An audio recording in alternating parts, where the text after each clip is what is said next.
नमस्कार जी, नमस्कार। आशा करती हूँ सभी बहुत बहुत अच्छे होंगे। आज मैं पुरुषोत्तम मास का कथा का अध्याय नंबर 15वां लेकर आ रही हूँ। और सबसे पहले आप लोग को पुरुषोत्तम मास की बहुत बहुत सारी बधाइयाँ। दोस्तों, अगर आपको मेरी ये कथा पसंद आए तो लाइक कमेंट जरूर से कीजिएगा और सब्सक्राइब कर लीजिएगा और सुंदर सा कमेंट लिख करके इसको शेयर कर दीजिएगा। तो चलिए मैं आगे की कथा सुनाती हूँ। श्री नारायण बोले, नारद सुदेव शर्मा ब्राह्मण हाथ जोड़कर गदगद स्वर से भक्त वत्सल श्री कृष्ण देव की स्तुति करता हुआ बोला, हे देव, हे देवेश, हे त्रैलोक को अभय देने वाले, हे प्रभु आपको नमस्कार है, हे सर्वेश्वर आपको नमस्कार है, मैं आपकी शरण में आया हूँ। हे परमेश्वर, हे शरणागत वत्सल मेरी रक्षा करो, हे जगत के समस्त प्राणियों से नमस्कार किए जाने वाले, हे शरण में आए हुए लोगों के भय को नाश करने वाले, आपको नमस्कार है। आप जय के स्वरूप हो, जय के देने वाले हो, जय के मालिक हो, जय के कारण हो, विश्व के आधार हो, विश्व के रक्षक हो, दिव्य हो, विश्व के स्थान हो, फलों के बीज हो, फलों के आधार हो, विश्व में स्थित विश्व के कारण हो, फलों के मूल हो, फलों को देने वाले हो, तेज स्वरूप हो, तेज के दाता हो, सब तेजस्वियों में श्रेष्ठ हो, कृष्ण हो, विष्णु हो, वासुदेव के वासस्थान अथवा वसुदेव के पुत्र हो, दीन वत्सल हो, ऐसे आपको नमस्कार करता हूँ। हे जगत प्रभु, आपकी स्तुति करने में ब्रह्मादि देवता भी समर्थ नहीं है। हे जनार्दन, मैं तो अल्प बुद्धि वाला, मंद बुद्धि वाला मनुष्य हूँ, किस तरह से स्तुति करने में समर्थ हो सकता हूँ। अत्यंत दुखी दीन अपनी भक्ति की आप कैसे उपेक्षा त्याग करते हो। हे प्रभु, क्या संसार में वह आपकी लोक बंधुता नष्ट हो गई है। वाल्मीकि ऋषि बोले, सुदेव शर्मा ब्राह्मण इस प्रकार विष्णु भगवान की स्तुति कर हरि के सामने खड़ा हो गया। भगवान उसके वचन सुनकर मेघ के समान गंभीर वचन से बोले। श्री हरि बोले, हे वत्स, तुमने जो तप किया वह बहुत अच्छी तरीके से किया। हे महाप्राज्ञ, हे तपोधन, क्या चाहते हो सो मुझसे कहो, तुम्हारे तप से प्रसन्न मैं उस वर को तुम्हारे लिए दूंगा, क्योंकि आज के पहले ऐसा बड़ा भारी कर्म किसी ने भी नहीं किया। सुदेव शर्मा बोले, हे नाथ, हे दीन बंधो, हे दयानिधे, आप प्रसन्न हैं तो हे विष्णु, हे पुराण पुरुषोत्तम, कृपा कर आप मेरे लिए पुत्र दीजिए। हे हरे, पुत्र के बिना सुना या ग्रहस्थ शास्त्रम धर्म मुझको प्रिय नहीं लगता। इस प्रकार हरि भगवान सुदेव शर्मा ब्राह्मण के वचन को सुनकर बोले। श्री हरि भगवान बोले, हे द्विज, पुत्र को छोड़कर बाकी जो ना देने योग्य है उनको भी तुम्हारे लिए दूंगा, क्योंकि ब्रह्मा ने तुम्हारे लिए पुत्र का सुख नहीं लिखा है। मैंने तुम्हारे भाल देश में होने वाले समस्त्रों को देखा, उसमें 7 जन्म तक तुमको पुत्र का कोई सुख नहीं है। इस प्रकार वह प्रहार के समान निष्ठुर हरि भगवान के वचन को सुनकर जड़ के कट जाने से वृक्ष के समान सुदेव शर्मा ब्राह्मण पृथ्वी तल पर गिर गया। पति को गिरे हुए देख गौतमी स्त्री अत्यंत दुखी हुई और पुत्र की अभिलाषा से वंचित अपने स्वामी को देखते हुए रुदन करने लगी। कुछ समय बाद धैर्य का आश्रय लेकर गौतमी गिरे हुए पति से बोली।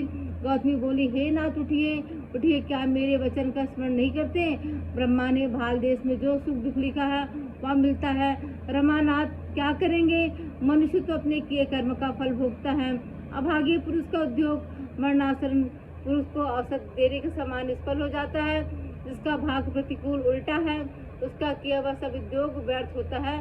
समस्त वेदों में यज्ञ, दान, तप, सत्य, व्रत आदि की अपेक्षा हरि भगवान का सेवन सर्वश्रेष्ठ कहा गया है, परंतु उससे भी भाग्य बल श्रेष्ठ है। इसलिए देव का ही आश्रय लीजिए, इसमें हरि का क्या काम है। इस प्रकार उस गौतमी के अत्यंत शोक से युक्त वचन को सुनकर दुख से कांपते हुए गरुड़ जी भगवान विष्णु से बोले।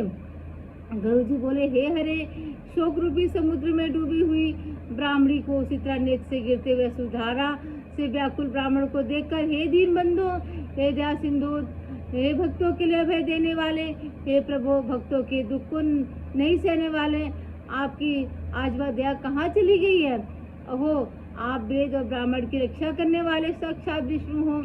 इस समय आपका धर्म कहाँ गया। अपने भक्त को देने के लिए 4 प्रकार की मुक्ति आपके हाथ में स्थित कही गई है। अहो, फिर भी वे आपके भक्त उत्तम भक्ति को छोड़कर चतुर्विधि मुक्ति की इच्छा नहीं करते और उनके सामने 8 सिद्धियां दासी के समान स्थित रहती हैं। आपके आराधन का महात्म्य सब जगह सुना है। तब इस ब्राह्मण के पुत्र की वांछा आज पूर्ण करने में आपको क्या परिश्रम है? हाथी दान करने वाले पुरुष को अंकुश दान करने में क्या परिश्रम है? अब आज से कोई भी आपके चरण कमल की सेवा नहीं करेगा। जो पुरुष के भाग में होता है वह निश्चय रूप से प्राप्त होता है। इस बात की प्रथा आज से संसार में चल पड़ी और आपकी भक्ति रसातल को चली गई, अर्थात लुप्त हो गई। हे नाथ, आप करने तथा ना करने में स्वतंत्र हैं। यह आपका सामर्थ्य सर्वत्र विख्यात है। आज वह सामर्थ्य इस ब्राह्मण को पुत्र प्रदान न करने से नष्ट होता है, इसलिए आप इस ब्राह्मण के लिए अवश्य पुत्र प्रदान कीजिए। सुदामा ब्राह्मण ने आपकी आराधना कर उत्तम वैभव को प्राप्त किया। आपकी कृपा से संदीपनी गुरु ने मृत पुत्र को प्राप्त किया। इस कारणों से पुत्र की लालसा करने वाले ये दोनों स्त्री पुरुष आपके शरण में आए हैं। श्री नारायण बोले। इस प्रकार विष्णु भगवान अमृत के समान गरुड़ के वचन को सुनकर गरुड़ से बोले, हे पक्षीवर, हे वैनतेन, इस ब्राह्मण को अभिलषित एक पुत्र शीघ्र दीजिए।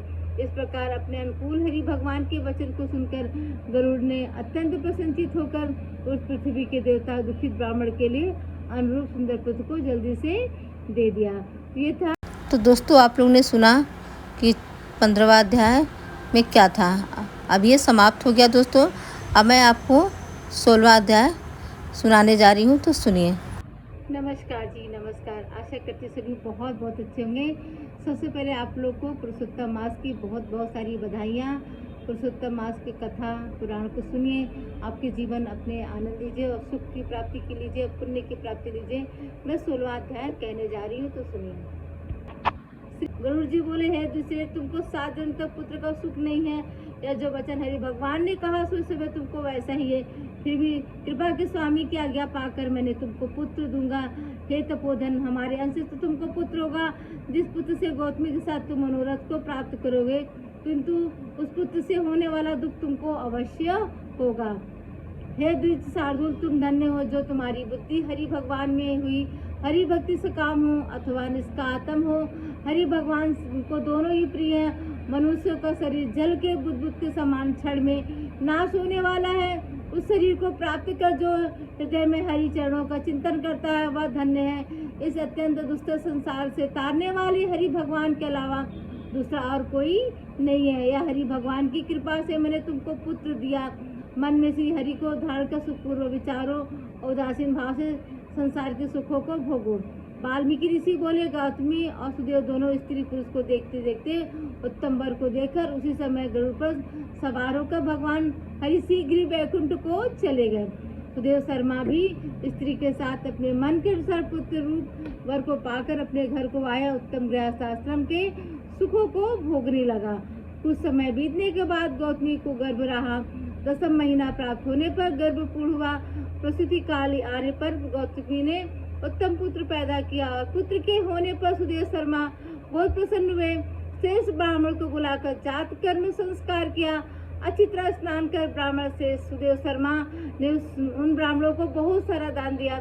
ब्राह्मण स्वजनों के साथ बुद्धिमान सुदेव शर्मा के नामकरण संस्कार किया। कृपालु गरुड़ जी ने प्रेम से यह पुत्र हुआ था।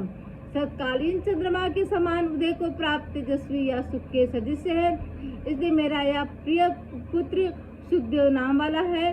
माता के मन को आनंद देने वाला वह पुत्र पिता के मनोरथ के साथ साथ शुक्ल पक्षी के चंद्रमा के समान को बढ़ने लगा।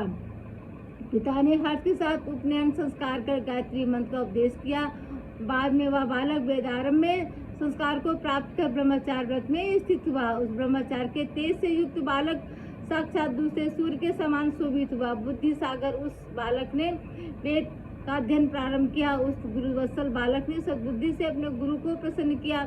गुरु के एक बार कहने मात्र से समस्त विद्या को वो प्राप्त किया। वाल्मीकि ऋषि बोले, एक समय कोटि सूर्य के समान प्रभाव देने वाले देवल ऋषि आए। उनको देखकर हर्ष से सुदेव शर्मा ने दंडवत प्रणाम किया। आर्ध्य पाद्य आदि से विधि पूर्वक उन देवल मुनि की पूजा की और महात्मा देवल के लिए आसन दिया। अति तेजस्वी देवदर्शन देवल ऋषि उस आसन पर बैठ गए। बाद अपने चरणों पर बालक के गिरे हुए देखकर देवल ऋषि बोले, देवल मुनि बोले, अहो हे सुदेव तुम धन्य हो, तुम्हारे ऊपर भगवान प्रसन्न हुए क्योंकि तुमने दुर्लभ सुंदर श्रेष्ठ पुत्र को प्राप्त किया। ऐसा विनीत बुद्धिमान, बोलने में चतुर, वेद पाठी, शीलवान पुत्र कहीं भी किसी के यहाँ नहीं देखा गया। हे पुत्र यहाँ आओ, तुम्हारे हाथ में यह क्या है? सुंदर छत्र, 2 चामर रेखा के साथ कमल, जानू तक लटकने वाले हाथी के सूंड के समान ये तुम्हारे हाथ, कान तक फैले हुए विशाल लाल नेत्र, शरीर गोल आकार का, त्रिवेली से युक्त पेट है। इस प्रकार बालक के विषय में कहकर ब्राह्मण को उत्कंठित देख देवल ऋषि फिर बोले, अहो हे सुदेव, यह तुम्हारा लड़का गुणों का समुद्र है। कंधा और कोक का संधि स्थान गुण है, शंख के समान उतार चढ़ाव युक्त, गला वाला, टिक्कड़, टेढ़े सिर के बाल वाला, ऊंची छाती, लंबी गर्दन, बराबर कान, बैल के समान कंधा, इस तरह समल लक्षणों से युक्त यह पुत्र श्रेष्ठ भाग का निधि है। यह बहुत बड़ा दोष है जिससे सब व्यर्थ हो गया। इस प्रकार कहकर सिर कांपते हुए दीर्घ श्वास लेकर देवल मुनि बोले, प्रथम आयु की परीक्षा करना, बाद में लक्षणों को कहना चाहिए। आयु से हीन बालक के लक्षणों से क्या प्रयोजन है? हे सुदेव, यह तुम्हारा लड़का 12वें वर्ष में डूबकर मर जाएगा। इससे तुम मन में शोक नहीं करना, अवश्य होने वाला निसंदेह होकर ही रहता है। मरणासन को औसत देने के समान कोई प्रतिक्रिया नहीं है। वाल्मीकि मुनि बोले, देवल मुनि इस प्रकार कहकर ब्रह्मलोक को चले गए और गौतमी के साथ सुदेव ब्राह्मण पृथ्वी पर गिर गया। पृथ्वी पर पड़ा हुआ देवल ऋषि के कहे हुए वचनों को स्मरण कर चिरकाल तक विलाप करने लगा।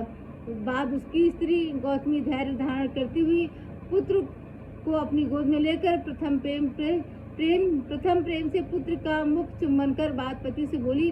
गौतमी बोली, हे द्विजराज, होने वाली वस्तु में भय नहीं करना चाहिए। जो नहीं होने वाला है वह कभी नहीं होगा, जो होने वाला वह होकर ही रहेगा। क्या राजा नल, रामचंद्र, युधिष्ठिर को दुख प्राप्त नहीं हुए? राजा बलि भी बंधन को प्राप्त हुए, यादव नाश को प्राप्त हुए, प्रयास कठिन व्रत को प्राप्त हुआ, वृत्तासुर भी मृत्यु को प्राप्त हुआ, सहस्त्रार्जुन का सिर काटा गया, रावण के भी उसी तरह सिर काटे गए। हे मुने, भगवान रामचंद्र भी वन में जानकी के विरह को प्राप्त हुए, राजर्षि परीक्षित भी ब्राह्मण के मृत्यु को प्राप्त हुए। हे मुनीश्वर, इस प्रकार जो होने वाला है वह अवश्य होता है। इसलिए हे नाथ, उठिए और सनातन हरि भगवान का भजन करिए और समस्त जीवों का रक्षक है, मोक्ष को पद को देने वाले हैं। वाल्मीकि ऋषि बोले। इस प्रकार सुदेव शर्मा ने अपनी स्त्री गौतमी के वचन को सुनकर स्वस्थ हो हृदय में हरि भगवान के चरणों का ध्यान कर पुत्र से होने वाले शोक को जल्दी से त्याग दिया। इति बृहन्नारदीय पुराणे पुरुषोत्तम मास महात्म्ये 16वां अध्याय समाप्तम। 16वें अध्याय को सुनने के बाद हमें एक बात पता चली कि हमें हरि के शरण में हमेशा रहना चाहिए। हमारे बिगड़े हुए काम बन जाते हैं और जो हमें मिलना वो मिलेगा, जो नहीं मिलना है वो नहीं मिलेगा। लेकिन हरि के शरण में रहेंगे तो हमें वो चीज़ें ज़रूर से मिल जाएगी जो हमारी अपेक्षा है। तो धन्यवाद दोस्तों, थैंक्स फॉर वॉचिंग।